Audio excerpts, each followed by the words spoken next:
Hello and welcome to this particular video. My name is Rahul Paul, and today we are going to discuss about a very important topic in calculus from the integration that is known as partial fraction. So how we do integration using partial fraction, that is what we are going to discuss.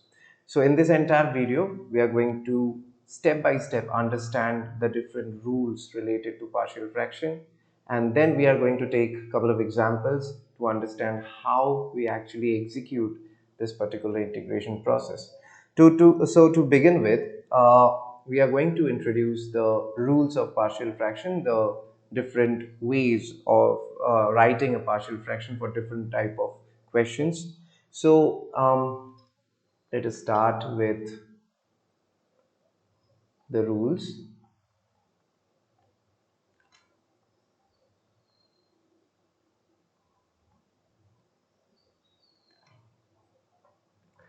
So in partial fraction, first of all, if you have any particular question given in this form, px plus q over x minus a multiplied by x minus b. Now, partial fraction, the usage or the way in which a partial fraction is uh, executed, that completely depends on the denominator. Okay, and this kind of denominator is called as distinct linear factors. So whenever you will have linear factors which are different from each other, that category is known as distinct linear factors. So whenever we have a particular partial fraction written in this form, so in this case, what are we going to do? We are going to divide it like this: a over x minus a plus b over x minus b. A and b are both constants. Please remember, a and b, these are constants. Okay, this is not some variable, these are constants. That means for this particular you can say integration problem, you will get a constant value of a constant value of b. Now how to now proceed with this kind of questions? Let us first of all understand the mechanism of this. So what we are going to do is we are going to write this as px plus q over x minus a x minus b equals to, now we are again going to do the LCM of this. So LCM of this will be x minus a times x minus b. Now what we will write in the numerator, we will be cross multiplying, so that will be a times of x minus b plus b times of x minus a. So this is the cross multiplication.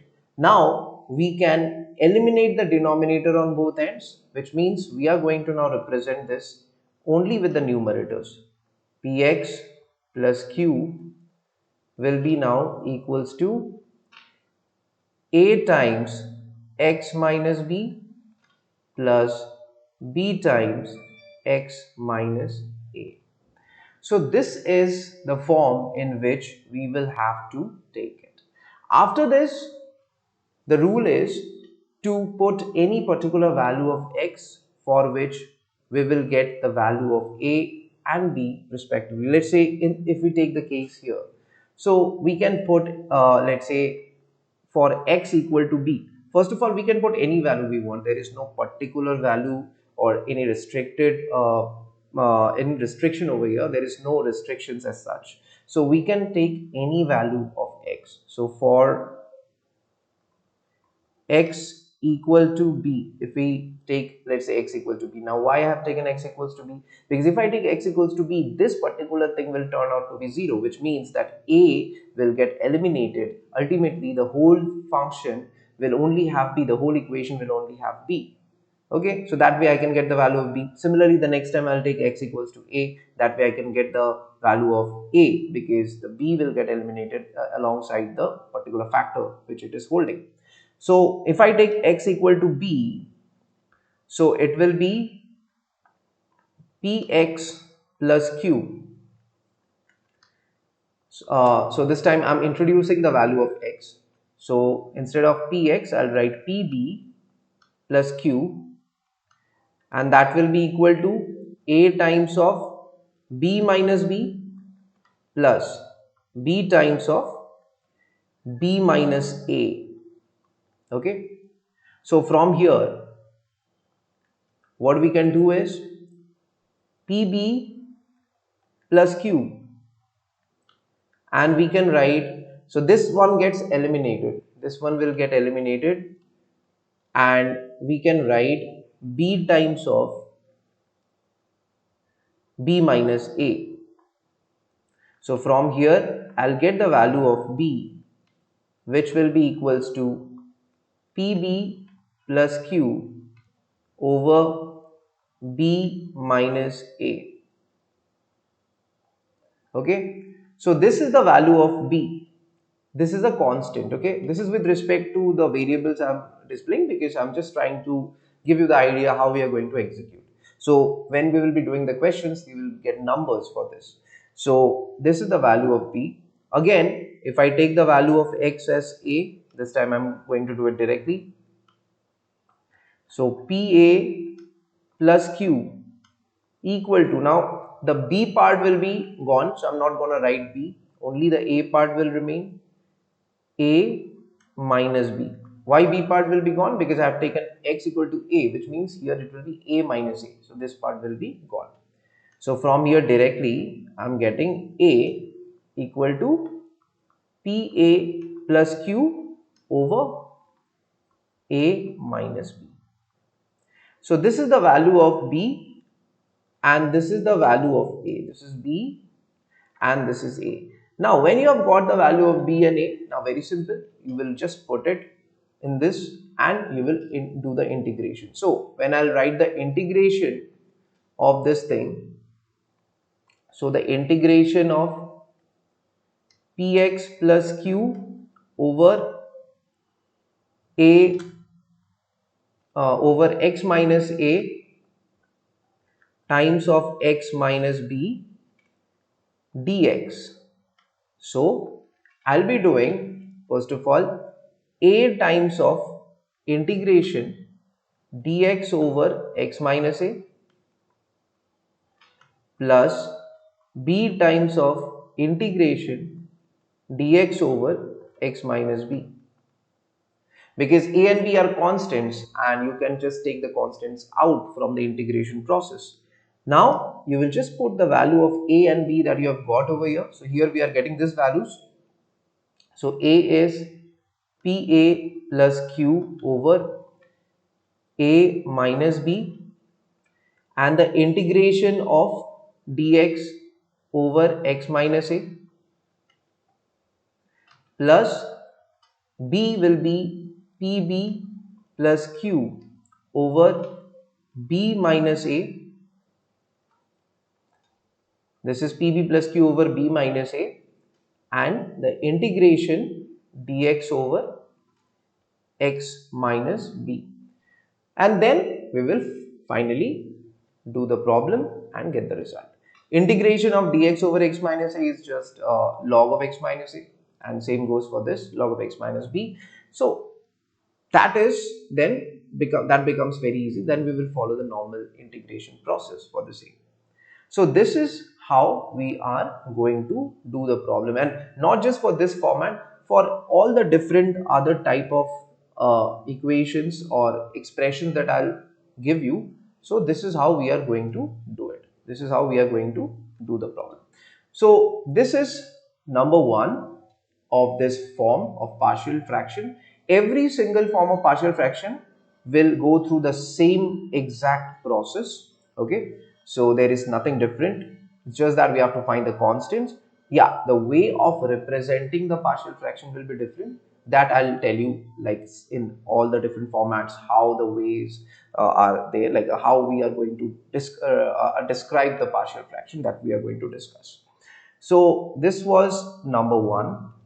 Next, number two, the second type of partial fraction that you will get. So this is px plus q divided by x minus a whole square. Now, try to understand this one. This time, p plus q divided by x minus a whole square, which means what? This is not distinct linear factor because the same linear factor has been multiplied twice. In the previous case, if you compare this with the previous case, there were two different linear factors. So this was a case of distinct linear factors. Okay, I'm just writing down the types. Distinct linear factor. This was the type, but now this type is not distinct linear factor. This is the same linear factor. Okay, so whenever there is the same linear factor with different powers, let's say 2, 3, 4, 5, whatever it is. So in that case, we are going to represent this like this. First of all, we will put a over the first power of this factor, x minus a, no matter what the power is, the first power we will put. Then we will put b over the next power, and like this we will continue unless we have got till the last power. So since here the last power is 2, so there will be just two different constants formed. Let's say if it was x minus a whole to the power of 3, then it would have been a by x minus a plus b by x minus a whole square plus c by x minus a whole cube, right? And like this, if 4, then 4 more, like 4 different constants, and like this. So this is how we are representing. The rest is exactly the same. So now what we are going to do, I'm doing it directly. So we have to find the way in order to bring the numerator together. So px plus q over x minus a whole square. Here also we can take the total LCM as x minus a whole square, a times x minus a plus b. So this is how it is done. And finally next we will eliminate the denominator and we can write px plus q equals to a times of x minus a plus b. So this is the final form. Okay, so now here you can see that if you take x equal to a, you will get the value of a, but for b there is no factors added to it. So in that case, how will you get b? Very simple. Once you get the value of a, now for any random value of x, you already have what is a, right? Okay, so let's say a equals to 2, so you already know that a equals to 2. You can put the value of any random value of x, and for every single value you will be getting some answer, like every single variable you will be getting some value, and like this only b remains and you can get the value of b. Once you get the value of b, then again the same steps how to do the integration. Okay, so this is second part, or you can say second type. So here this type is equal linear factors.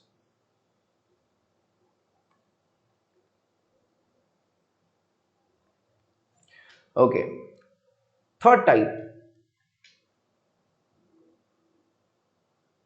So in type 3 we will have, let's say, px square plus qx plus r divided by x minus a times x square plus bx plus c.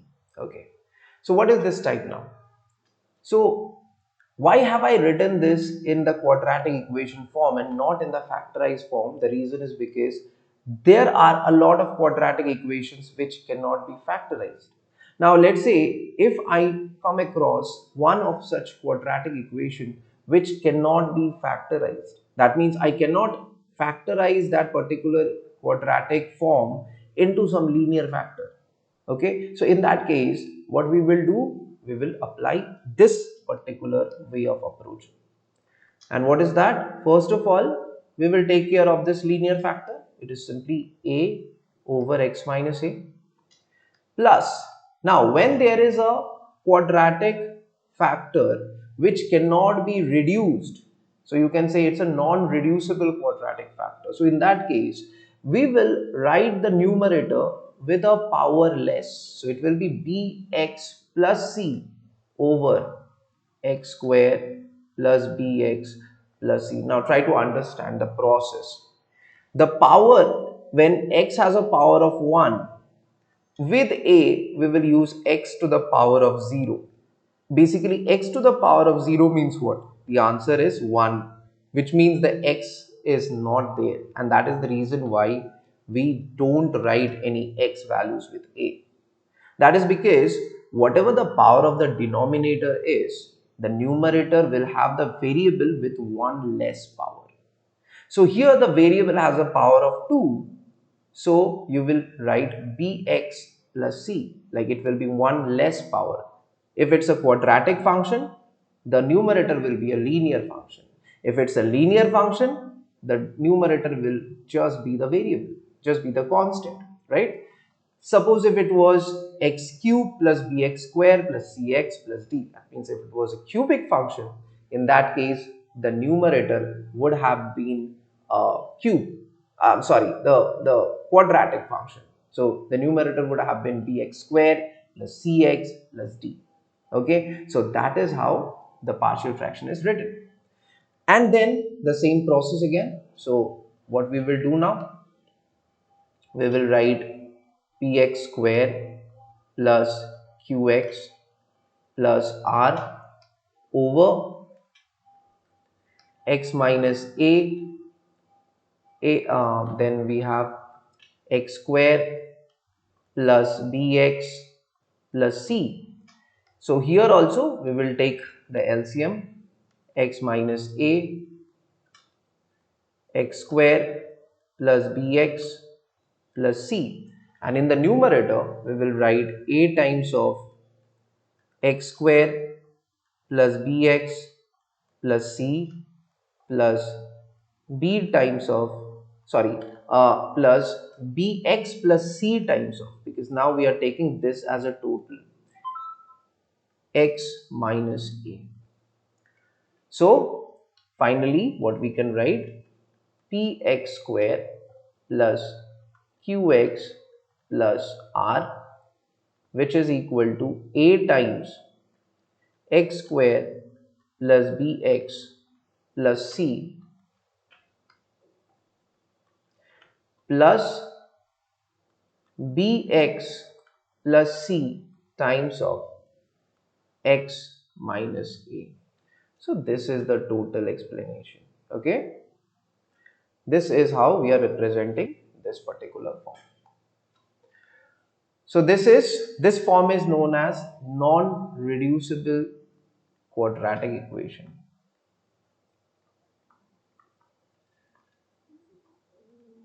Quadratic expression, not equation, expression. Non-reducible quadratic expression. Okay, next. So this is the third most important form.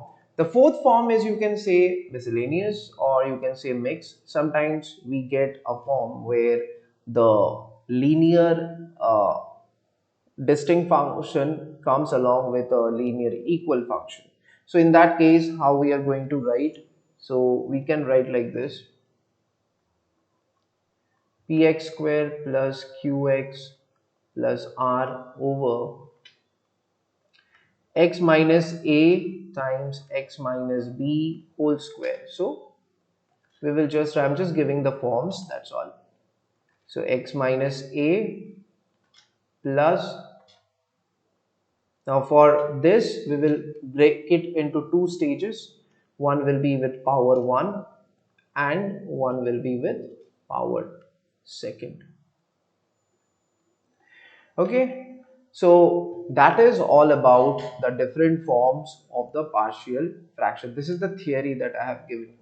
Now we are going to do some questions on this particular partial fraction. Okay.